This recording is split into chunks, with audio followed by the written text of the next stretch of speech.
앞에 있는 성도가 다시 한번 인사합니다. 하나님의 은혜와 사랑이 함께하길 축복합니다.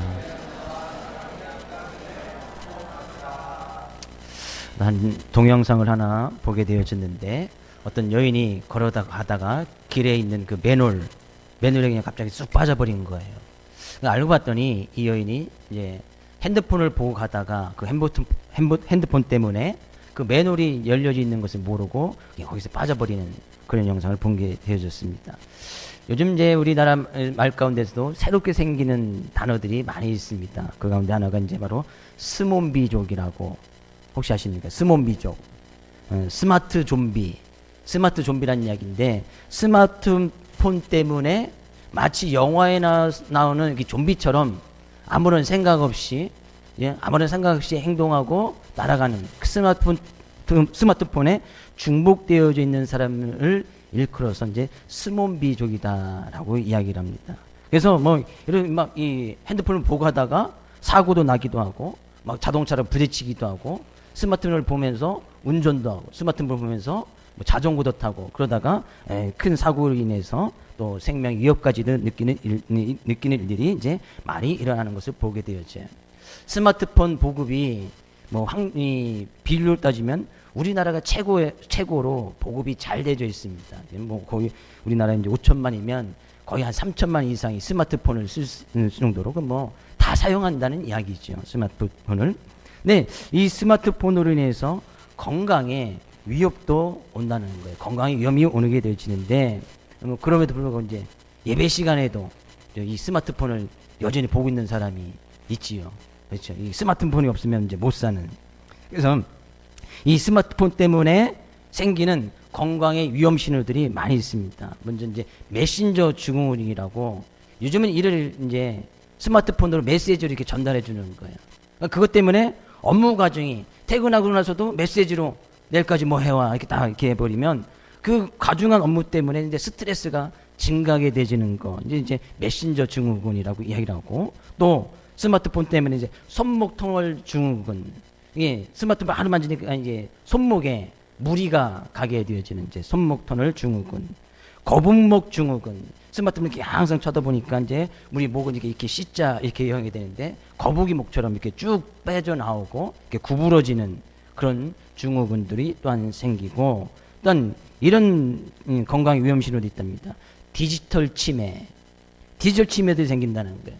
스마트폰만 항상 보니까 사람들이 잘 생각하지 않으려고 한다는 거예요. 계산도 잘 안 한다는 거예요.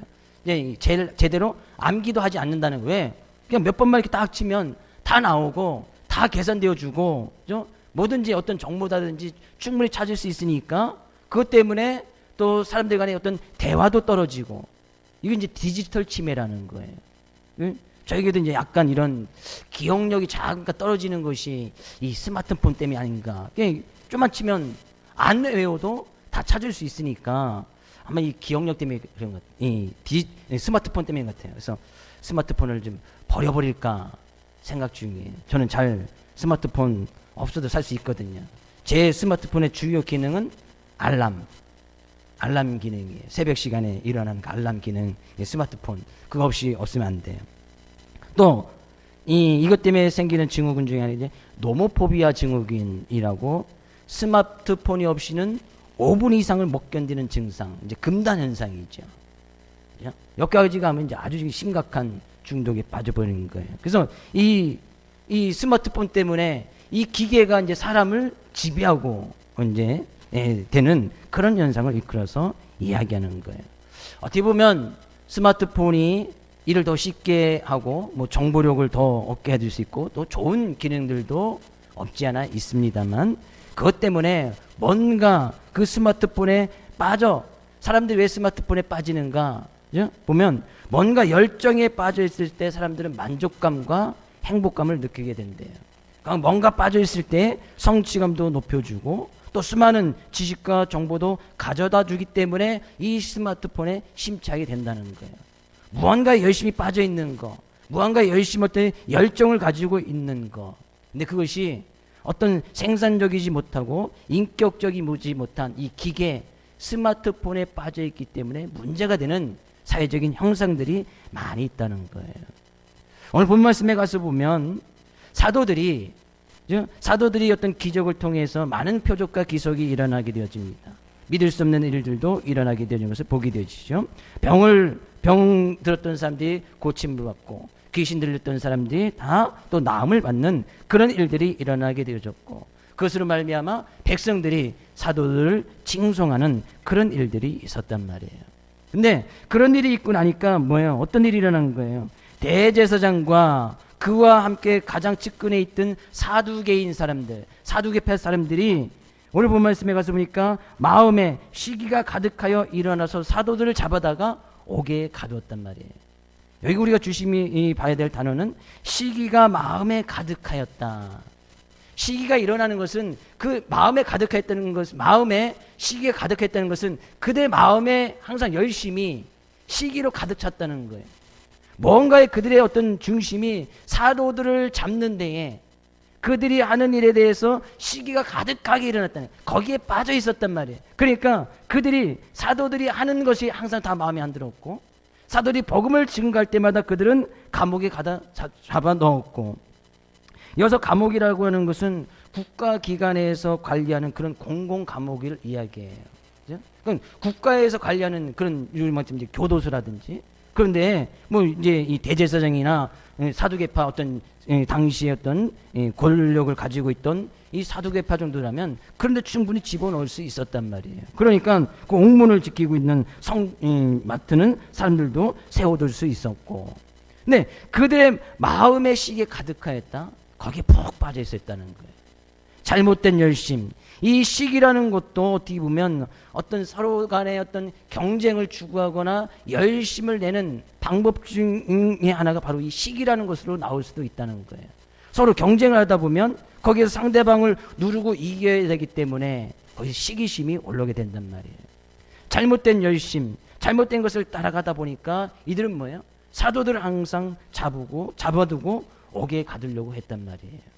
이것이 지금 오늘 본문 5장에만 있는 말씀입니까? 앞에 바로 4장에서도 그들을 잡아다가 언금하고 다시는 예수 그리스도를 증거하지 말라 하고 그들을 또 잡아다가 하루 동안 구금시켰다가 그들 또 내보냈잖아요. 또 5장, 바로 5장에서도 그들을 잡아다가 옥에 가두었고, 여기 보니까 바로 또 12장에 가서 보면 또 베드로가 또 옥에 갇혀서 복음을 증거하다가 옥에 갇혀서 옥에 들어가는 또 사건도 일어나게 되었죠. 그들은 뭐예요? 늘 열심을 내는 쪽이 마음이 시기가 가득하여서 사도들을 잡고 사도들을 감옥에 넣고 그들이 행하는 것을 막 억제하는 그런 일에만 신경 써 나갔단 말이에요. 뭔가 그러다 보니까 그들의 싸움 가운데 여전히 사도를 잡았지만 오히려 그 가운데서 백성들과 많은 사람들은 예수님을 믿고 하나님 앞으로 돌아온 사람들이 오히려 그들의 시기 내는 잘못된 열심을 내고 있었지만 오히려 그것을 위해서 더 많은 사람들이 하나님 앞으로 돌아오게 되어졌단 말이에요. 이들은 뭐예요? 제사장이나 사두개인은 열심을 내되 잘못된 열심을 내고 있었던 것을 보게 되어집니다. 그러나 그와 반대로 이 사도들, 베드로와 그와 함께 있던 예수님의 제자들은, 사도들은 뭐예요? 그들이 감옥에 잡아둬도 그들의 열심은 뭐예요? 항상 복음을 증거하는 데 열심을 했습니다. 감옥에 들어가도 거기서 풀려나도 또 복음을 증거하고, 거기서 또 나와서도 또 복음을 증거하고, 또 감옥에 들어가지만 또 전적인 하나님의 은혜로 말미암아 또 풀려나게 되어지고 거기서 또 복음을 증거하게 되어지고, 둘이 지금 똑같은 열심을 내고 있지만 그 열심의 결과는 다르더라는 얘기예요. 제가 서두에 스마트폰 예를 드린 것이 바로 그런 거예요. 기계 물론 열심을 내고 뭐 스마트폰 사용하는 건 좋습니다. 그러나 거기에 중독되다 보면 결국에 기계에 이제 사람이 지배됨을 받게 되어지는, 요즘 이제 AI의 시대라고 해서 이제 인공지능 시대까지 열려지게 되어지잖아요. 이제 기계에 이제 사람이 이제 점점 이제 지배받게 되어지는 그런 세상이 곧 올 거예요. 그래서 사람들은 생각하지 않아요. 그냥 다 알아서 해주니까 오히려 이제 사람이 기계처럼 되고, 기계는 이제 지능이 더욱더 더 발달해서 기계에 이제 지배받게 되어지는 그런 시대가 올 수도 있겠다는 거예요. 뭔가 우리가 열심을 내되 잘못된 것에 열심히 내면 시기가 가득해지는 거예요. 그러나 주님을 위한 사도들처럼 복음을 증거하는 일에, 생산적인 일에, 창조적인 일에 열심을 내다 보면 그것을 위해서 하나님의 놀라운 은혜가 부어지게 되어지고 그것을 위해서 많은 사람들을 하나님 앞으로 인도하게 되어지는, 그러므로 말미암아 백성들로부터 징송을 받고 하나님으로부터 칭찬을 받는 그런 일들이 많이 있어지더라는 거예요. 주의 이름으로 축복을 드립니다. 그죠? 하나님께 대한 열심, 그죠? 정말 생산적인 일에, 창조적인 일에 더욱더 열심으로 열정을 가지고 나갈 수 있기를 주의 이름으로 축복을 드립니다. 사도들을 옥에 가두었습니다. 네, 그 사도들이 주의 사자의 도움으로 말미암아 이 옥에서 나오게 되어졌어요. 근데 그의 주의 사자가 이 밤에 옥문을 열어주고 나서 하는 말이 뭐예요? 19절 20절 가서 볼까요? 19절 20절 같이 읽어보겠습니다. 주의 사자가 밤에 옥문을 열고 끌어내어 이르되 가서 성전에 서서 이 생명의 말씀을 다 백성에게 말하라 하매 21절 그들이 듣고 새벽 성전에 들어가서 가르치더니 거기까지 읽겠습니다. 이들이 무엇 때문에 감옥에 들어가게 되었지요? 복음을 증거하다가 감옥에 들어갔잖아요. 근데 밤에 주의 사자가 뭐 지금 이 성경의 사도행전 저자 누가는 그들이 주의 사자가 어떻게, 주의 사자가 몇 명이 어떤 방법으로 그들이 사도들이 감옥에서 나왔는지는 자세하게 기록하고 있지 않습니다. 그냥 옥문이 열렸고 그곳에서 이제 사도들이 빠져나온 것처럼 이렇게 이야기하는데 어떻게 보면 누가에게는 뭐 그것이 중요하지 않은 것 같아요. 왜냐하면 천지를 지으신 하나님께서 그가 옥문 열고 사도들을 꺼내내는 것은 이제 문제도 아니었기 때문에 아마 저자 누가는 그것을 자세하게 기록하지 아니었던 것 같아요. 어찌됐건 가나 그들이 복음을 증거하다가 감옥에 가게 되어졌는데 주의 사자가 와서 그 사도들에게 하는 말이 뭐예요? 이 생명의 말씀을 백성에게 또 말하라는 거예요. 생각해 볼 수 있잖아요. 사도들이 어제 복음을 증거하다가 끌려서 감옥에 들어갔어요. 근데 그 밤에 또 와서 사자가 와서 너희들 또 생명의 말씀을 또 백성에게 증거하라. 그랬더니 이 사도들이 그 이야기를 듣고 새벽에, 이 새벽에는 이른 아침을 이야기합니다. 아침에 또 주의 성전에 가서 주의 말씀을 또 증거하고 있는 거예요. 쉽게 잘 이해되지가 않지요.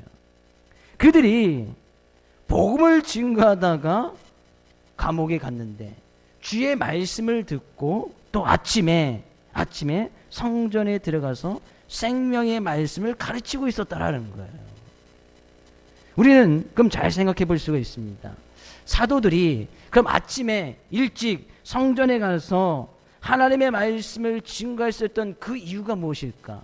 어떻게 그들이 주의 사자의 말씀을 듣고 그 말씀 앞에 순종해서 비록 그 전에 복음을 증거하다 감옥에 들어갔음에도 불구하고 그 감옥에서 두려워하지 아니하고 겁을 먹지 아니하고 그 다음날 아침에 다시 나와서 하나님의 말씀을 또 증거할 수 있었을까?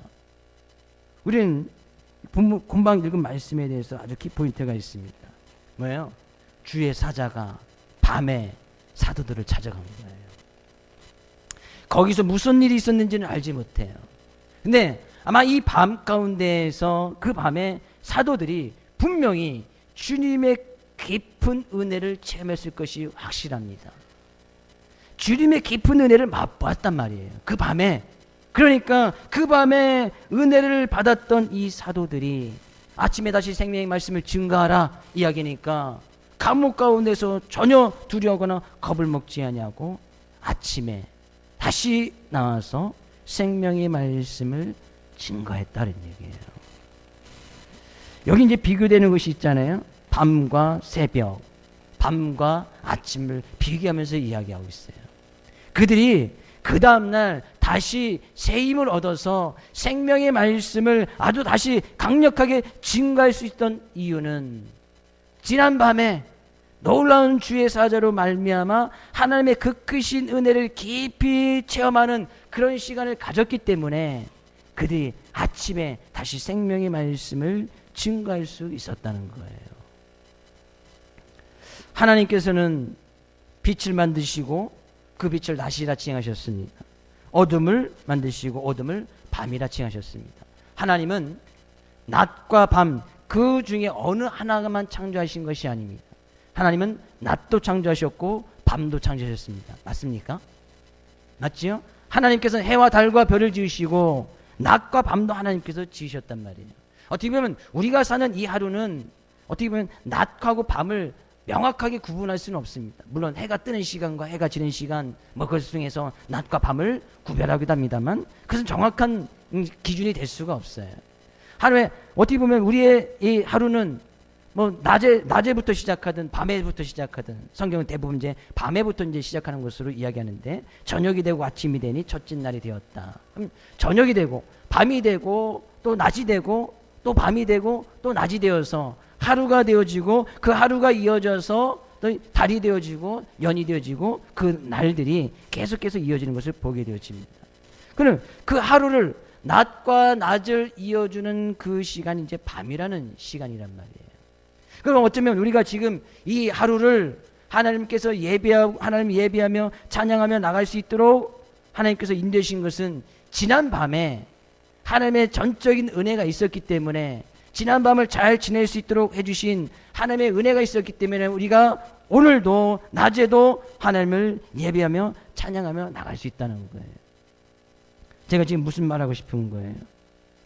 이 사도들이 그 아침에 이른 새벽에 다시 주의 생명을 말씀을 증거할 수 있었던 것은 지난 밤에 하나님의 놀라운 은혜를 체험하는 그런 시간이 있었기 때문이다 그런 얘기예요.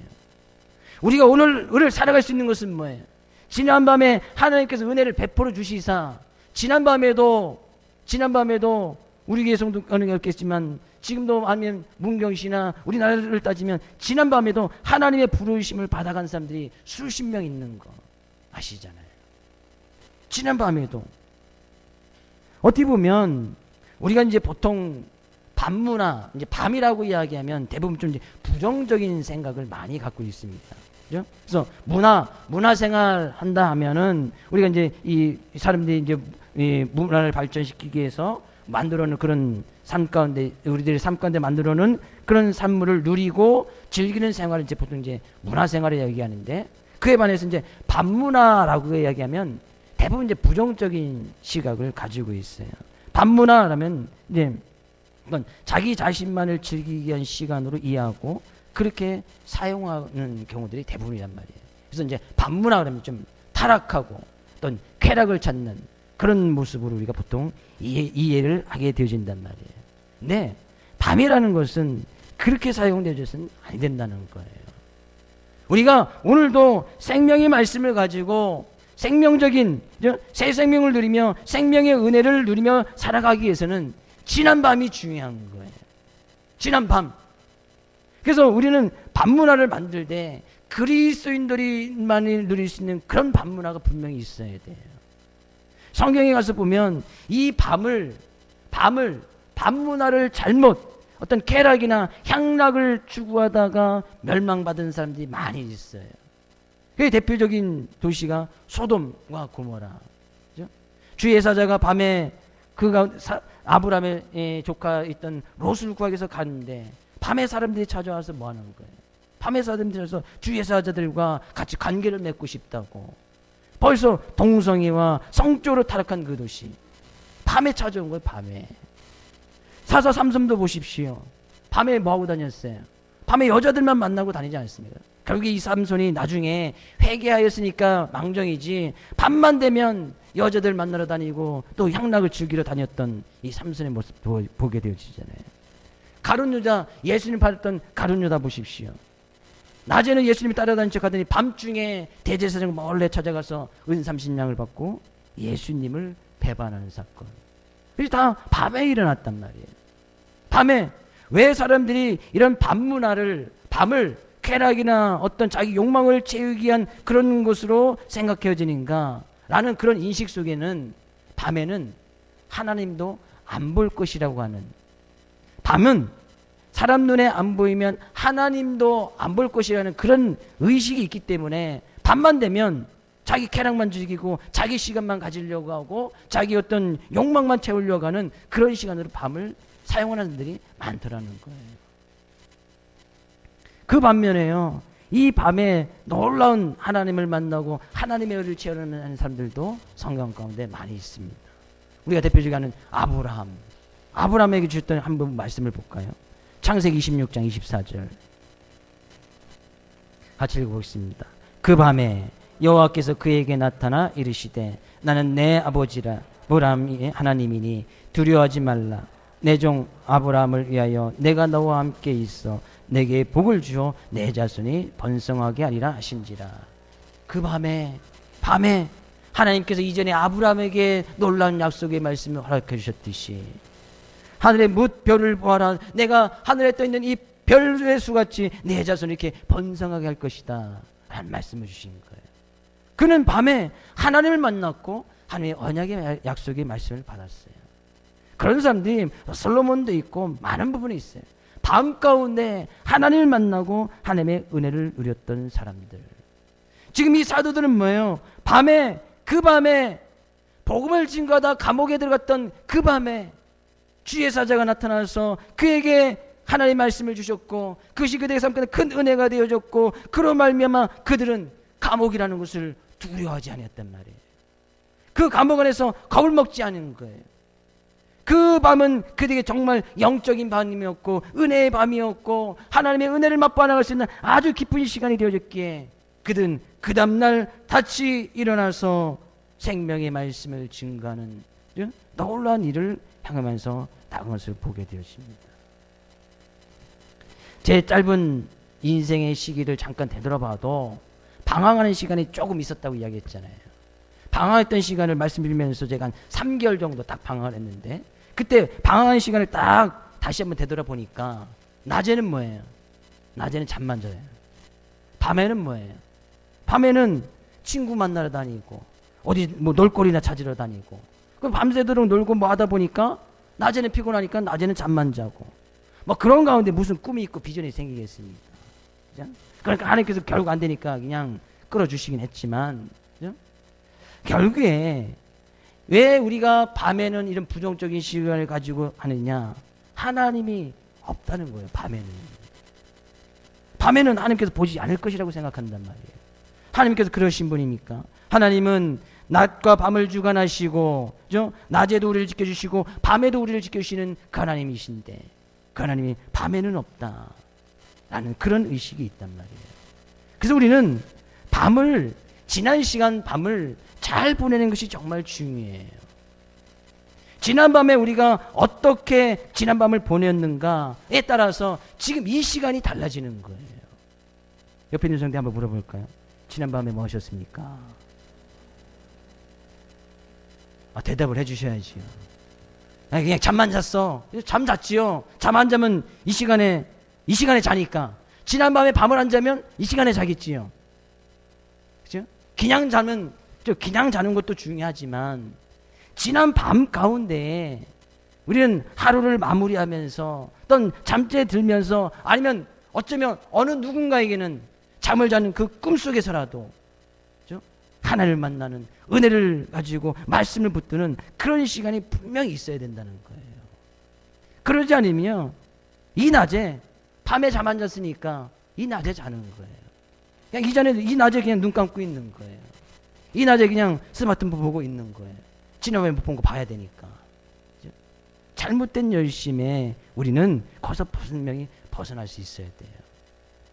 사도들은요, 이 밤을 헛되이 보내지 않았어요.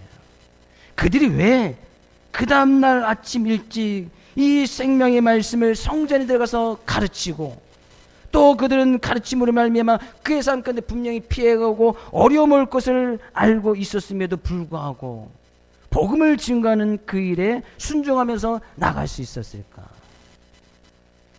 주의 이름으로 축복을 드립니다. 여러분의 밤의 날들이 밤은 뭐 어제만 있는 것이 아니고 오늘만 있는 것이 아니고 매일매일 밤은 찾아오니까 여러분의 밤의 시간들이 하나님의 은혜와 사랑을 맛보아 알아갈 수 있는 귀한 시간들 될 수 있기를 주의 이름으로 축복을 드립니다. 그래야 아침이 새로워지는 거예요. 아침이 생명력이 넘치는 그런 삶을 살아갈 수 있는 거예요. 지난밤에 헛된 시간만 보내버려 있으면 이 시간도 헛된 시간이 될 수밖에 없어요. 말씀을 증거해도 들리지 않지요. 말씀이 들어도 깨달아지지 않아요. 왜? 우리가 분명히 지난 밤을 잘못 보내면 이 날도 여전히 헛되이 잘못 보낼 수밖에 없다는 거예요. 저는 사도들이 왜 정말 위대하고 그 사도들 가운데 왜 놀라운 일이 많이 일어날 수 있었는지 잘 생각해 보면 그들은 밤이나 낮이나 늘 주의 은혜 가운데 거하고 주의 말씀을 증거하여 그 말씀 앞에 순종하는 모습이 늘 밤이건 낮이건 간에 늘 그 앞에 나가고 있었다는 거예요. 그것이 하나님의 은혜지요. 늘 그들은 하나님의 은혜 속에 거하면서 그 은혜를 누리면서 살아가는 귀한 삶의 모습이 있었단 말이에요. 그것이 낮이 중요한 것이 아니에요. 밤이 중요한 것이, 낮이건 밤이건 간에 늘 그들은 하나님의 은혜를 간구하면서 살아가는 모습. 저는 한 교회가 어느 한 교회가 그 지역의 전체의 문화를 바꿔놓는 그런 교회를 본 적이 있어요. 그 교회는 아주 새벽 예배에 열심을 가지고 있는 교회였어요. 새벽 예배에만 한 수천 명이 모일 정도예요. 그러니까 수천 명이 모이니까 이 사람들이 이제 먼데 사는 데도 있을 거 아니에요. 그러면 새벽 예배를 드리고는 바로 또 집에 들렸다가 살 수가 없는 거예요. 그러니까 수천 명이 와서 이제 새벽 예배를 드리고 일부 예배 드리든지 2부 예배 드리든지 막 드리면서 거기서 교회에서 준비하고 했다가 다시 이제 거기서 이제 출근하는 거예요. 그러니까 그 교회에 있는 지역 상인들이, 지역 주민들이 밤에는 장사를 안 하고 새벽에 오히려 사람들이 더 많으니까 새벽에 장사를 하는 거예요. 네, 새벽에 그들이 아침에 가서 아침을 교회 주변에 가서 아침을 먹고 출근을 해야 되니까 새벽 장사가 훨씬 더 잘 되는 거예요. 그래서 그 지역은 밤에 장사하고 술집하는 것이 다 없어졌어요. 오히려 새벽에 장사하는 것이 훨씬 이득이 있으니까 한 교회가 그 지역의 문화 자체를 바꿔버린 거예요. 최소한 우리들의 삶의 모습은 세상적인 문화에 끌려다니는 것이 아니라 그 세상적인 것을 주관하고 다스릴 수 있는 그런 삶의 모습이 되어져야 되지 않겠습니까? 밤문화 즐기는 거 좋아요. 그것이 과연 나의 욕심과 욕정만을 위해서 즐기는 그런 시간인가? 아니면 그 밤문화가 정말 하나님을 만나고 이 사도들처럼 하나님의 은혜를 누리고 나갈 수 있는 그런 시간인가? 우리는 우리의 삶의 모습을 좀 되돌아볼 필요가 있다는 거예요. 그러면 그의 삶의 결과는 완전히 달라지는 거예요. 그 밤에 사도들은 하나님의 은혜를 체험하는 놀라운 시간이었지만 여전히 대제사장과 사두개인들은 그 밤에도 뭐하고 있었어요? 어떻게 하면 이 사도들을 복음을 증거하지 못할까? 그것을 모여서 회개하고 시기가 마음에 간뜩 들어간 거예요. 그래서 그 다음날 아침에 사람들을 보내어서 옥에 있는 사도들을 불러오라 이야기하니까 사람을 보냈더니 옥에 사도들이 없는 거예요. 이것이 어찌 된 일인가 궁금해하던 그 차에 어떤 사람이 정보를 줍니다. 야, 그 사람들 사도들이 아침에도 지금 성전에서 말씀을 증거하고 있습니다. 당장 잡아오라. 그래서 그들을 강제적으로 소환을 해서 또 그 사내들인 공회 앞에 그들이 모였던 대제사장들과 사두개파를 중심으로 되어 있던 사내들인 공회 앞에 사도들을 또 갖다 세워둡니다. 그러면서 이야기하죠. 너희들이 어찌해서 우리가 예수의 이름으로 사람을 가르치지 말라고 언금하였고 너희들이 지난번에도 구금하였다 놓아주었는데 어찌해서 또 다시 복음을 증거하고 있느냐 라고 물어봐요. 그때 사도들이 이렇게 대답을 합니다. 29절 말씀 같이 읽어보겠습니다. 베드로와 사도들이 대답하여 이르되 사람보다 하나님께 순종하는 것이 마땅하니라. 그 사람들 대제사장들과 사두개인들이 명령한 것은 뭐예요? 너는 예수의 이름으로 사람들을 가르치지 말고 그 사람의 복음을 증거하지 말라. 근데 하나님께서 명령하신 것은 뭐예요? 지난밤에 생명의 말씀을 백성에게 말하라. 이 사도들은 그러니까 사람들의 말보다 하나님의 말씀 앞에 순종하시 훨씬 더 마땅한 거예요. 지난밤을 하나님의 은혜 가운데 보냈기 때문에 그들은 하나님의 말씀을 증거하는 것이 마땅하다. 너희들이 아무리 우리가 복음을 증거한다 해서 뭐 구금을 하고 또 매를 때리고 또 감옥에 집어넣는다 할지라도 우리는 하나님의 말씀 앞에 순종하는 것이 마땅하기에 우리는 또 그 말씀을 받아서 이 시간 또 복음의 말씀을 증거하고 있다라고 이야기하는 거예요. 정말 놀라운 사도들의 모습 아닙니까? 그들은 사내들인 공회 앞에 대제사장 사두개인이면 당시에 어떤 최고의 권력을 가지고 있던 사람들이에요. 그 사람들이 어떤 의결기관이 있었는 것이 이제 사내들인 공회인데 그 앞에 사도들이 딱 서 있음에도 불구하고 사도들은 그들에게 어떤 목숨을 구걸하거나 그죠? 겁을 먹었거나 두려워하는 모습을 전혀 가지지 않습니다. 왜요? 여전히 그들은 그들보다 더 위에 계시고 모든 권력과 권세를 가지고 계신 하나님의 은혜를 맛보아 알아가고 그 하나님을 바라보고 있기 때문에 그 사람들의 말은 별로 신경 쓰이지 않은 거예요. 두려워하지 않았단 말이에요. 겁을 전혀 먹지 않았어요. 그래서 감옥에 나와서 도망가지도 않았어요. 하나님의 말씀이 새 생명을 증거하였기에 그들은 다시 사람들이 모이는 그 시간에 성전에 가서 예수의 이름으로 복음을 막 증거한 거예요. 근데 이 사도들이 정했던 복음의 내용이 뭐예요? 30절 32절 너희가 나무에 달아 죽인 예수를 우리 조상의 하나님이 살리시고 이스라엘에게 회개함과 제사함을 주시려고 그를 오른손으로 높이사 임금과 구주로 삼으셨느니라. 뭐예요? 예수님께서 십자가에 못 박혀 죽으셨다는 거죠. 우리에게 제사함을 주고 회개함을 주고 우리를 구원하게 하기 위해서 그 주님을 하나님께서 다시 살리셔서 지금 하나님 우편에 앉아 계시고 이 세상 모든 임금과 구주로 삼아주셨다. 이것이 사도들이 증거했던 복음의 내용이잖아요. 지금 동일하지요.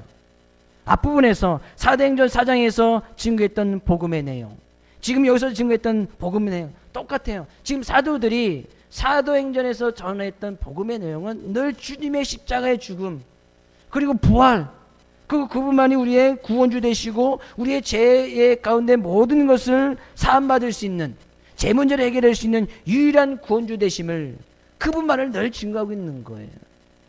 사도행전에서 사도들이 증거했던 말씀들만 잘 뽑아서 잘 읽어보십시오.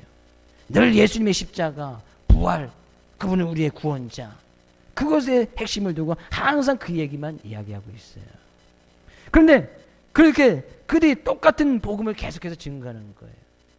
4장에서도 구금됐을 때도 복음을 증거하고 지금 5장에서 구금되었다가도 또 복음을 똑같이 증거하고 사도행전 10장에 가서 또 그들이 감옥에 들어갔다도 나와서 또 똑같은 복음을 똑같은 것을 이야기를 해요.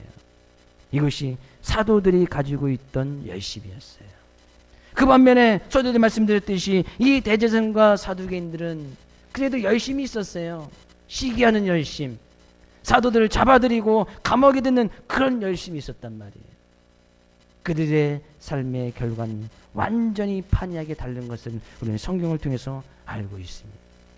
무엇을 통해서 열심을 내느냐, 그거에 따라서 난 삶의 결과가 달라지는 거예요.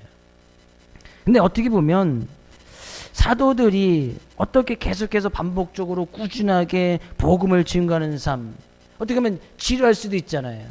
지루할 수도 있고 힘들 수도 있고 지칠 수도 있고 낭망할 수도 있는데 계속해서 감옥에 가든 매를 맞든 또 그들이 어떤 위협을 주든지 간에 왜 계속해서 꾸준하게 복음을 증거하는 그런 반복적인 삶 계속해서 반복하고 있거든요. 똑같은 것을 꾸준히 반복하는 그런 삶을 살 수 있었을까? 앞부분에서 말씀했던 그들은 밤만 되면 하나님의 은혜를 맛보는 시간을 가졌어요. 그런 하나님의 은혜가 있으니까 그들은 그 다음날 또 새 생명의 말씀을 증거하고 또 하나님의 은혜를 맛보고 또 생명의 말씀을 증거하고 어떤 위협이 와도 그것은 그들에게 중요하지 않았어요. 감옥에 가도 그것은 그들에게 중요하지 않았습니다. 그들은 또 하나님의 은혜를 맛보아 알아가고 또 생명의 말씀을 증거하고 그런 가운데서 그들에게는 더 큰 힘이 생겼고 더 큰 능력이 생겼고 그것을 말미암아 많은 교회들이 생기게 되었고 그것으로 말미암아 많은 사람들이 살아나고 그것으로 하나님 앞에 돌아오는 많은 영혼들이 있었음을 보게 되어집니다. 우리는 믿음과 신앙의 생활을 어떻게 좀 지켜나가다 보면 5년, 10년 하나님께서 딱 10년만 열심히 믿음만 지키면 이런 전제 조건을 달았으면 좋겠는데 하나님 그렇게 전제 조건을 달아주시지 않네요. 우리가 믿음과 신앙의 삶을 가다 보면 때로는 지칠 수도 있어요. 늘 말씀을 듣고 예배를 드리고 또 복음을 증거하고 또 말씀을 듣고 또 우리 삶 가운데서 그 예수를 나타내고 누가 욕해도 좀 참아야 되고 누가 시비를 걸어와도 좀 참아야 되고 인내해야 되고 또 그들에게 또 사랑의 모습으로 다가야 되고 이것이 늘 반복되는 삶 아니에요. 우리의 삶 가운데 주님 앞에 사는 그날까지 우리의 삶의 모습은 늘 예수 안에서 예수님의 말씀을 붙들고 그 가운데서 참고 인내하고 사랑을 증거하고 용서해주고 또한 그들을 이해해주고 덮어주는 그런 삶의 모습을 앞으로도 계속 살아가야 될 거예요. 근데 그렇게 주님의 은혜를 붙들고 말씀을 붙들고 그렇게 꾸준하게 반복해서 살아가는 그 삶 가운데 거기에 힘이 있고 능력이 있는 거예요.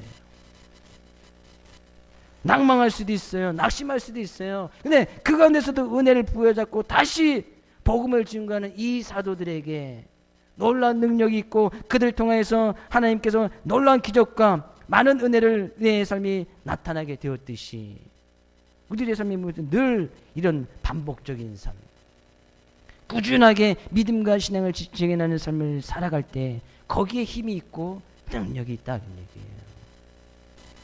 5년 10년 열심히 하고 하면 구원을 허락해 줄게 그러면 얼마나 좋겠어요. 그냥 인생에서 딱 5년 10년 모든 거 다 그냥 내려놓고 10년 동안 열심히 하면 되잖아요. 근데 그러지 않은 거예요.